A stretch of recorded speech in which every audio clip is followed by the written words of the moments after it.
இதுதான் அம்மா என் கேள்வி. கரமேடி என் தோழி பத்தி சொல்லு. மூங்கில் அது வாங்கும் உயிர் மூச்சா இருக்குது அன்பு. சரியான வெகுளி பொண்ணு அழகான தங்கரதும். அவ மனசு ஈரமண்ணு குலமெல்லாம் சொல்லிக் கொடு. ஆலமரமே ஆலமரமே அவளுக்கு நீ ஒரு ஊஞ்சல் கொடு. வாழ மரமா தோழி இருக்கா காத்தே அவளை நீ வாழ்த்தி விடு.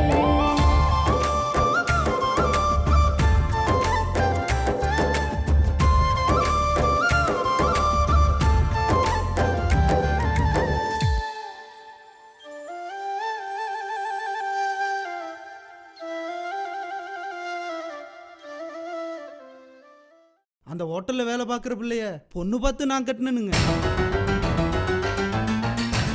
ஊட்டி அந்த நாள்ல இருந்து ஒரே பிரச்சனைங்க. திடீர்னு பால்காரன் கூட ஓடி போயிட்டாளுங்க. ஊர் உலகமெல்லாம் தேடி கண்டுபிடிச்சு கூட்டியாந்தனுங்க. 2 நாள்ல போஸ்ட்மேன் கூட ஓடி போயிட்டாளுங்க. அவன் காலில் கையில விழுந்து என்ற பொண்டாட்டியும் மறுபடியும் கூட்டியாந்தனுங்க. அப்புறமா அந்த ஹோட்டலுக்காரன் கூட ஓடியாந்துட்டாளுங்க. கூட்டிட்டு போய் புத்தி சொல்லி பழச்சிக்கலான்னு பார்த்தா அந்த ஆறுமுகம் அடிக்க வந்துட்டானுங்க. கோவத்துல நானும் அடிக்க போய் இப்படி ஆயி போச்சுங்க. என்ற மேல எந்த தப்பு இல்லைங்கயா. உனக்குள்ள இப்படி ஒரு சோக கதை இருக்கிறது எனக்கு தெரியாம போச்சையா. அதான் கதையை கேட்டீங்களா? அப்புறம் என்ன ஆரம்பிங்க. ஐயா அடிக்காதீங்க, வலிக்குதுங்க. ஐயா, ஐயா, அடிக்காதீங்க, வலிக்குதுங்க. ஐயா, ஐயா, ஐயா, ஐயா. நிறுத்துங்க, இது நியாயமே இல்லைங்க. எதுக்குங்க நீ இப்படி போட்டு அடிக்கிறீங்க?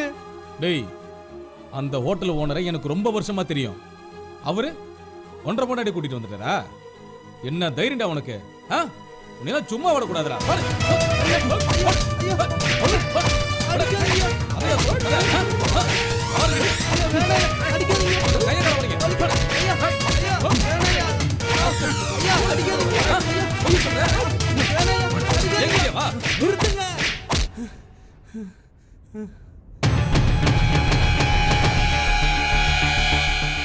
நானும் பார்த்துக்கிட்டே இருக்கேன், மாத்தி மாத்தி அடிச்சுக்கிட்டே இருக்கீங்க. எதுக்கு ஒரு அளவு இருக்குதுங்க. என்ற உடம்பு எவ்வளவு அடியத்தான் தாங்க. அறிய வேண்டாம்.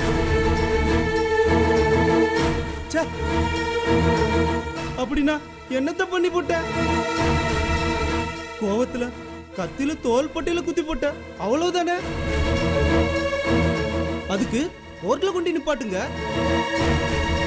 அவங்க என்ன தன்னை கொடுப்பாங்களோ கொடுக்கட்டும். அதை விட்டுப்புட்டு அடிக்கிற சொல்லில என்கிட்ட வச்சுக்காதீங்க. கான்ஸ்டபிள், இவன் சொல்றது சரிதான். இவன் அடிச்சது தப்பு தான். பேசாம போய் 4 பிளேட் பிரியாணி வாங்கிட்டு வாங்க. சரிங்க ஐயா. சிக்கன் பிரியாணி லெக் பீஸ் போட்டு வாங்கிட்டு சொல்லுங்க. டேய், பிரியாணி யாருக்குன்னு தெரியுமாடா? வேற இருக்கு, எனக்கு தானே. உனக்கு இல்லடா மடையா. உன்னை அடிச்சு அடிச்சு ஓஞ்சி போன எங்க 4 பேருக்கு தான்டா அது. போய் வாங்கிட்டு வாங்க. சரிங்க. பிரியாணி வரட்டும். உன்னை சாப்பிட்டுட்டு உன்னை பொழக்கற இருறான்.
இருந்தாலும் நகர்ந்த குத்தி கொண்டு போடுவேன்.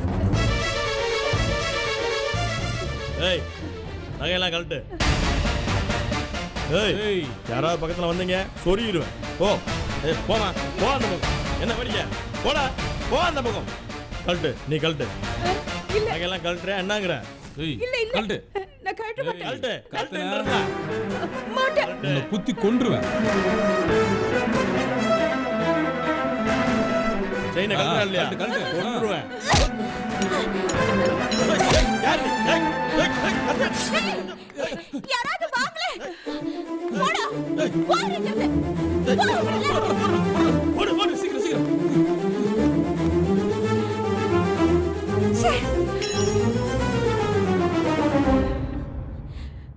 அம்மா உங்களுக்கு ஒன்றும் ஆகலையே? இல்ல மணி, எனக்கு எதுவும் ஆகல. அம்மணி, நீ யார் அம்மணி? சரியான நேரத்துல அந்த திருடங்க கிட்ட இருந்து என்ன காப்பாத்திட்ட. ரொம்ப நன்றி. ஐயோ என்னங்கம்மா நீங்க அ, தனியா அப்படி வரலாமா? இந்தாங்க புடிங்க. ரொம்ப நன்றி அம்மணி. இம்பிட்டு சுமையை தூக்கிட்டு ஒத்தையில வரலாமா?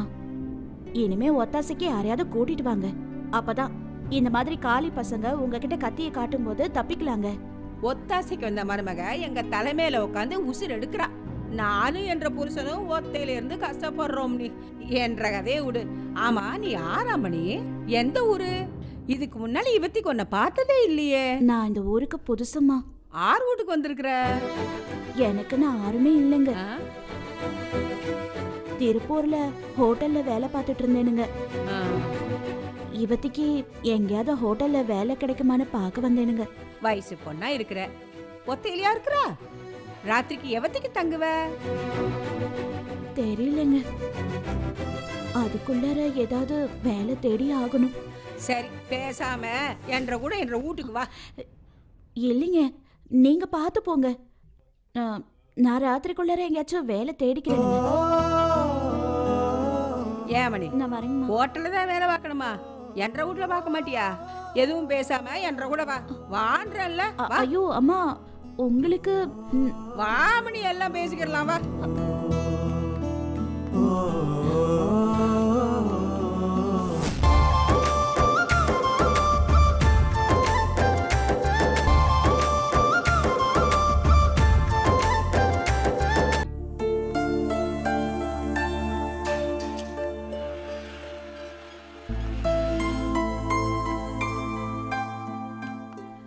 வாமணி, ஏன் தைக்கிற? உள்ளார வா. ம், அம்மா, வாமணி வா, உள்ளார வா. அட, ஏமா அங்கேயே நிக்கிற? வா. ம்.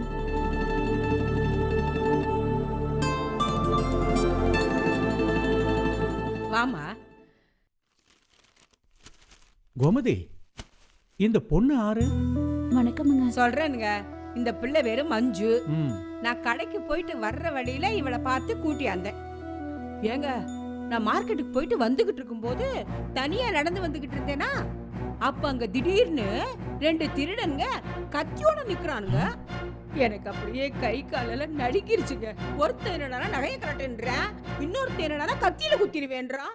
எனக்கு அப்படியே வெலவெலன்னு ஆயி போச்சுங்க. ஐயையோ. அந்த இடத்துல அந்த நேரத்துல இந்த மஞ்சு தாங்க என்ன காப்பாத்துச்சு. ஓ. இந்த புள்ள மட்டும் வராம இருந்திருந்தா என் செயினையும் அறுத்துட்டு போயிருப்பாங்க, என்னையும் குத்தி கொன்னு இருப்பாங்க. அம்மனி, உன்னை அந்த ஆண்டவன் தான் அனுப்பியிருக்கான். உன் உதவிக்கு ரொம்ப நன்றிமா. ஐயோ, அத்தை, ஆ? உங்களுக்கு எத்தனை தடவை சொல்றது? இந்த அருக்கு மளிகை கடை 5-10 மிச்சம் பிடிக்கிறேன்னு மார்க்கெட் வரைக்கும் போகணுமா? இந்நேரம் செயின் போயிருந்தா என்ன ஆகுறது?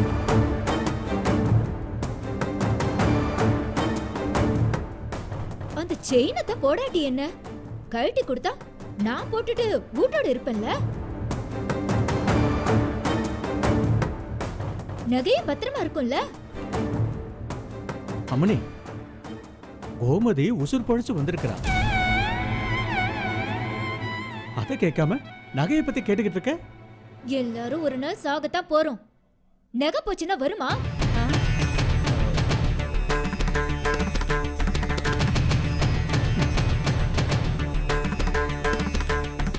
நகையை சம்பாரிச்சுக்கலாங்க.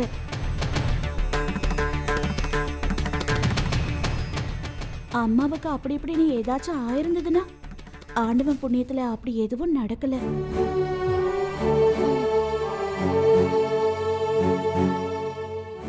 என்ற உசுரை பத்தி இந்த வீட்ல ஆருக்கு கவலை? எங்க சொத்து சுகத்துக்காகத்தான் இன்னும் உயிரோட விட்டு வச்சிருக்காங்க. கிளவி எப்ப சாவா, திண்ணை எப்ப காலியாகும்னு காத்துக்கிட்டு இருக்காங்க.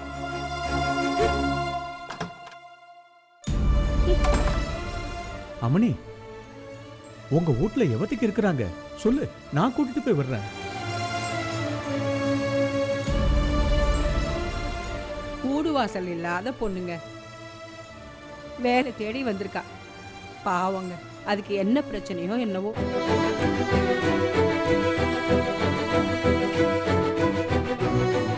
என்ற பொண்டாட்டிக்கு நடந்தது பார்த்தல்ல அம்மணி. வயசானவங்களுக்கு ஊர் உலகத்துல பாதுகாப்பே இல்லம்மா. நீ ஒத்தையில என்ன பண்ண போற? ஆமா, ஆறு நீ உனக்கு எந்த ஊரு? என்ற பேரு மஞ்சுங்கய்யா. அப்ப நாத்தா பேச்ச கேட்காம ஆகாவலி ஒருத்தரை காதலிச்சு தொலைச்சிட்டேனுங்க.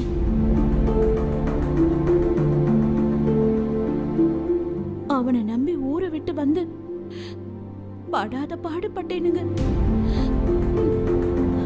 அவன் கையால அடிபட்டு மிதிப்பட்டு சாவ கிடந்தேனுங்க.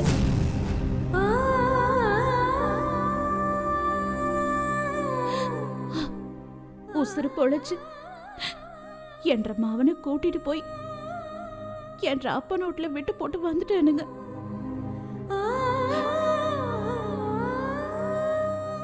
மவனை விட போன நீ அப்படியா அப்ப நோட்ல இருந்திருக்க வேண்டியதுதானே? இருந்திருக்கலாம் தாங்கய்யா. ஆனா மான மறுவாதியா வாழ்ற என்ற அப்ப நோட்ல நான் இருந்தேன்னா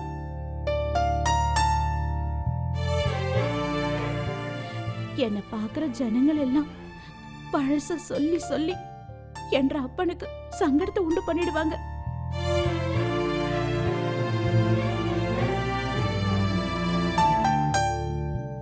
அதுக்கொசரம் தாங்கய்யா நான் வீட்டுக்கு போகாம ஊரு ஊரா தெரிஞ்சுக்கிட்டு இருக்கேன்.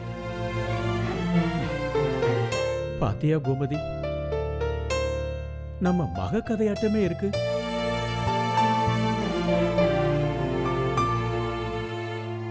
எனக்கு ஒரு மகன் ஒரு மக. என் மகன் வெளிநாட்டில் வேலை செய்கிறான். இந்தா இப்போ என் உசுறு போனாலும் நகை போகக்கூடாதுன்னு சொன்னாலே அவதே என்ற மருமகன் சுகுணா. என்ற வீட்டு பொண்ணு ஒருத்தனை காதலிச்சா. அவன் சாதி வேறங்கிறதுனால நாங்கள் கட்டி வைக்க மாட்டோன்ட்டோம். ஆனால் அவங்க 2 பேரும் ஊரை விட்டே போயிட்டாங்க. நல்லா தான் வச்சிருந்துருக்கான். 6 கண்ணு வட்டுச்சோ என்னமோ தெரியல. தலைப்பிரசவத்தில் நான் பெத்த மகளும் போய் சேர்ந்துட்டா, அவ பெத்த மகனும் போய் சேர்ந்துருச்சு. சாதி மதம் பார்க்காம நாங்களே கட்டி வச்சிருந்தா இன்னைக்கு எங்க கண்ணு முன்னாடி எங்க கூடயே இருந்திருப்பா. பெத்த மவளை பறி கொடுத்துட்டு நாங்க 2 பேரும் இந்த வயசுல குத்துக்கல்லாட்ட நிக்கிறோம்பா.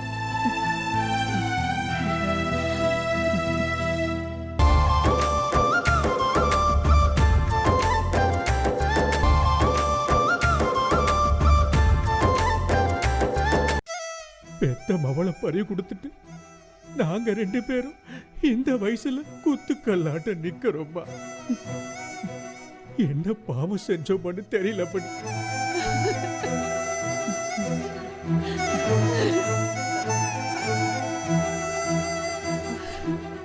ஐயா, எல்லாம் நம்ம தலையெழுத்துப்படிதாங்கய்யா நடக்கும். நாம என்னங்கய்யா செய்யறது?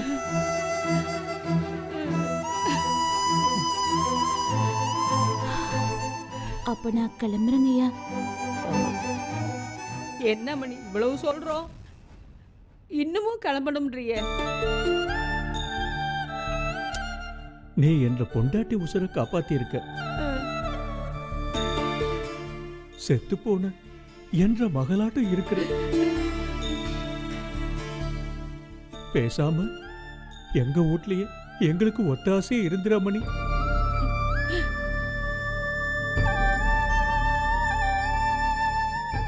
அம்மணி, பெத்த தாயாட்ட நான் இருக்கிறேன் என்ற பேச்ச தட்டாது. பேசாம எங்க கூடவே இருந்துரு. ஆ, நாங்க உன்னை பெத்த மகளாட்டமா பாத்துக்கிறோம்.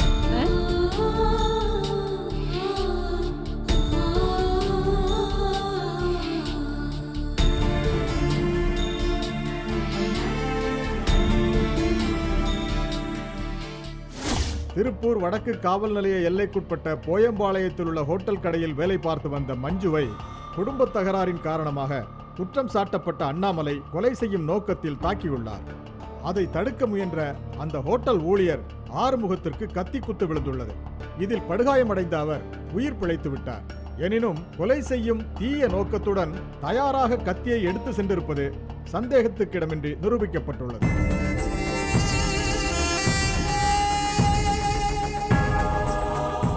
எனவே குற்றம் சாட்டப்பட்ட அண்ணாமலைக்கு கொலை முயற்சி வழக்கில் 3 ஆண்டுகள் சிறை தண்டனையும் ரூபாய் 5000 அபராதமும் விதித்து தீர்ப்பளிக்கிறேன்.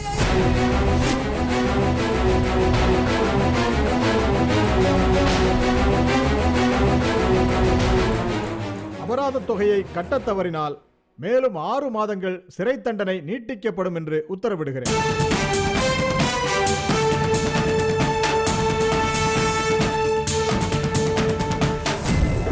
ஏய், கையெழுத்து போடுறேன்.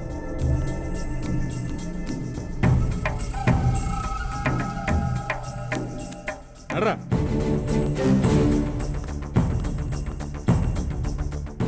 சாதா கைதிகளோட என்னை போட்டுறாதீங்க. கத்தி குத்து கேஸ்ல தண்டனை வாங்கிட்டு வந்துருக்குனாக்கா என் ரேஞ்சுக்குள்ள பெரிய ஆளுகளோட தான் என்னை போடணும். புரியுதா? ஏய், ஹோட்டல் சப்ளையர் குத்தி போட்டு வந்துட்டு ஓவரா பில்டப் பண்ற ராஸ்கல். கதவு துறையா.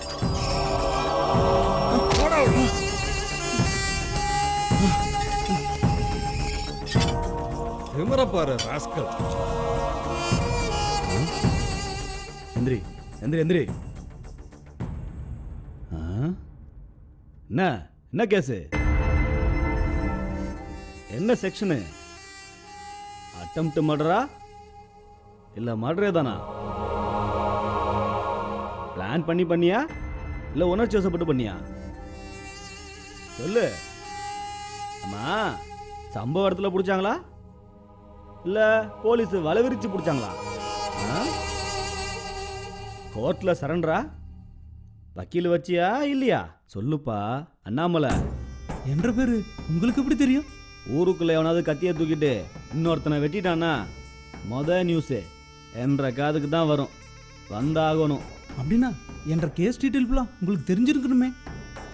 ஆனா நீங்க எதுவுமே தெரியாத மாதிரி காட்டிக்கிறீங்களே. பாயிண்ட்டு அண்ணாமலை, இதெல்லாம் சும்மா போட்டு வாங்குறதுப்பா, புரியுதா? இந்த லாஜிக்கெல்லாம் கேட்கக்கூடாது. ஜெயிலுக்குள்ள இருக்கிற உங்களுக்கு வெளியில நடக்கிற எல்லாமே தெரியுங்களா? பெரிய ஆளுங்க நீங்க. அண்ணாமலை, ஒன்றரை மூஞ்சிய பார்த்தா முறை செயலுக்கு வர மாதிரி தெரியுது. சப் ஜெயிலுக்கு தான் இது வரைக்கும் போயிருக்குனுங்க. சென்ட்ரல் ஜெயிலு இதானுங்க முதல் தடவை. உங்களை பார்த்தா ரேஷன் அட்டை, ஆதார் அட்டைலாம் வச்சுக்கிட்டு இவிடத்துக்கு செட்டில் ஆன மாதிரி தெரியுது. கரெக்டாக சொன்னேன். நான் அப்பப்போ வந்துட்டு போகிறவன் தான். ஒன்றரை கதையை சொல்லு, கேட்போம்.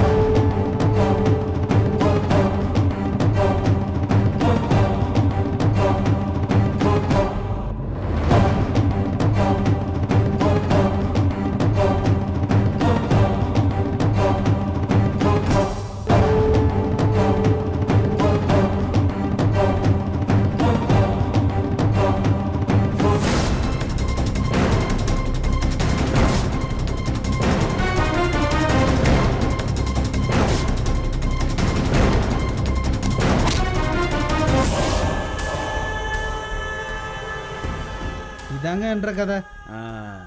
சொத்தை அமுக்கணும்னு தான் காதலிச்சிருக்க, கல்யாணமும் செஞ்சிருக்க. ஆனா சொத்தை அமுக்க முடியாம கண்டதையும் செஞ்சு போட்டு இப்போ செயலுக்கு வந்திருக்க. 3 வருஷம் போச்சா? பொண்டாட்டியை கூட்டிட்டு வரணும்னா கத்தியை தூக்கிட்டு போயிருக்க கூடாது, விஷத்தை கொண்டு போயிருக்கணும். எதுக்குங்க? என்ற கூட வரலன்னா இதைய குடிச்சு போடுவான்னு பொண்டாட்டியை மிரட்டி இருக்கணும். அப்படி செஞ்சிருந்தியானா ஹோட்டல் ஓனரு 1.5 கூட உன் பொண்டாட்டி அனுப்பி வச்சிருப்பாரு. ஆமாங்க, இது எனக்கு தோணாம போயிருச்சுங்க. சரி விடு, 3 வருஷம் கழிச்சு பார்த்துக்கலாம். அதுக்குள்ள என்னைய மறந்துட்டு வேற சொல்லிய பார்க்க போயிட்டா நான் என்னங்க பண்றது? உன்னைய மறப்பாங்க, ஒன்றரை தப்பையும் மறப்பாங்க. அந்த மறதியை வச்சு மறுக்கா நீ அந்த வீட்டுக்குள்ள போயிடு. என்னைய நம்புவாங்களா? 3 வருஷம் இருக்கல்ல, அவங்கள எப்படி நம்ப வைக்கணும்னு நீ தான் யோசிக்கணும். என்னைய ஜெயிலுக்கு அனுப்புனவுல கொண்டு போட்டு சொத்தை பூரா அனுபவிக்கணுங்க. அதுக்கு நீங்க தானுங்க எனக்கு உதவணும். இந்த மாதிரி லட்சியவாதிகளை எனக்கு ரொம்ப பிடிக்கும். உனக்கு உதவுறேன், ஆனா அதுக்கு எனக்கு என்ன கிடைக்கும்? அந்த ஊரே அந்த கிழவனுக்கு சொந்தங்க. சொத்து கிடைச்சா நாம பங்கு போட்டுக்கலாங்க. முதல்ல நீ அந்த வீட்டுக்குள்ள போகணும், அதுக்கு திட்டம் போடணும். சரியா? சரிங்க. இந்த நிமிஷத்துலேருந்து நீயும் நானும் பங்காளிங்க. 1.5 மாமனார் சொத்தை அடிக்கிறோம், பங்கு போடுறோம். பங்கு போடுறோம்.